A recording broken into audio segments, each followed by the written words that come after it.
السلام عليكم ورحمة الله تعالى وبركاته. ወዳጆቼ ዛሬም ስለ አንድ ትልቅ ቁም ነገር ስለ በላጭ የዱንያ ቀናቶች ላወራችሁ ፊት ለፊታችሁ ገኛለሁ። አላህ ቸር አዛኝ የሆነ ጌታ ነው። ሁሌም ባሮቹን በጸጋው ይከባቸዋል። የመልካም ስራን በሮች ሁሌም ይከፍትላቸዋል። ነብዩ ሰለላሁ ዐለይሂ ወሰለም ኢነ ለረቢኩም ፊ ደህሪኩም ነፈሐት ለጌታችሁ እኮ በአመቱ ውስጥ የመልካም ነገሮች በር አጋጣሚዎች የሚከፈትበት የኸይር አየር የሚነፍስበት አለ።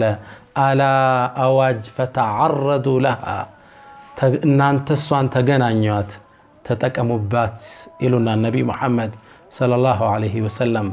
እንደምታውቁት አላህ ረመዳንን አመጣለን።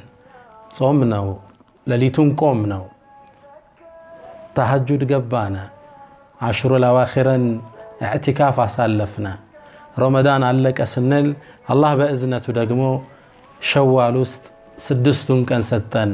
እነሱንም በሱ ጸጋ ጾም ነው። አሁን ቀናቶች አለፉ፣ የሐጅ ወር ደግሞ መጣለን። በተለይ እነዚህ 10 ቀናቶች ወደኛ መጡ። እነዚህን 10 ቀናቶች እንጠቀምባቸው ዘንድ አንድ ሁለት ነጥቦችን ለእናንተ ማስታወስ ወደድኩ። አስአላህ التوفيق والإخلاص والسداد والصواب። እነዚህ ቀናቶች እጅግ አላህ ዘንድ የተከበሩ ከዱንያ ቀናቶች በላጮች ናቸው። ክብራቸውን አንድ ሁለት ሶስት ብዬ ልዘርዝርላችሁ ለመጠቀም ጉልበት እንድናገኝ።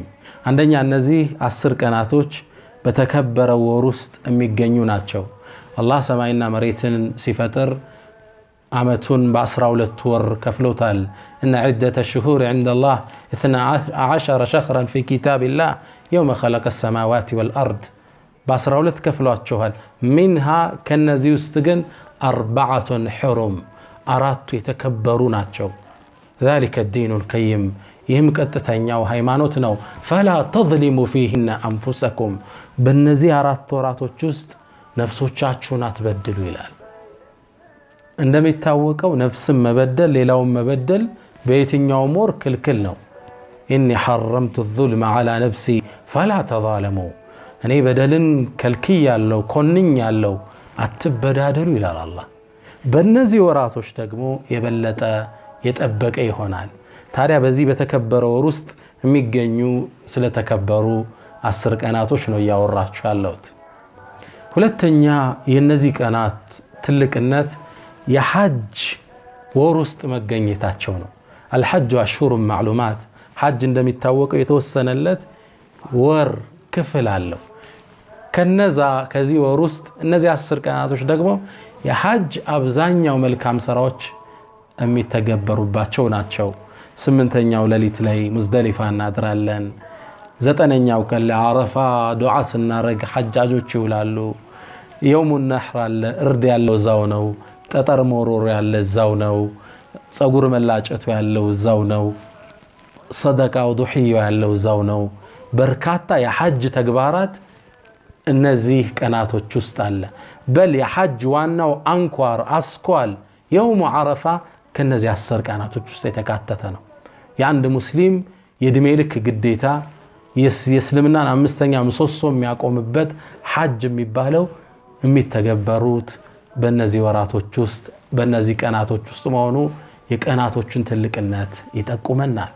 ሌላ ደረጃውን ልጥቀስ ለሥራ እንድንነሳሳ አላህ በእነዚህ 10 ቀናቶች ውስጥ ምሎ እናገኘዋለን።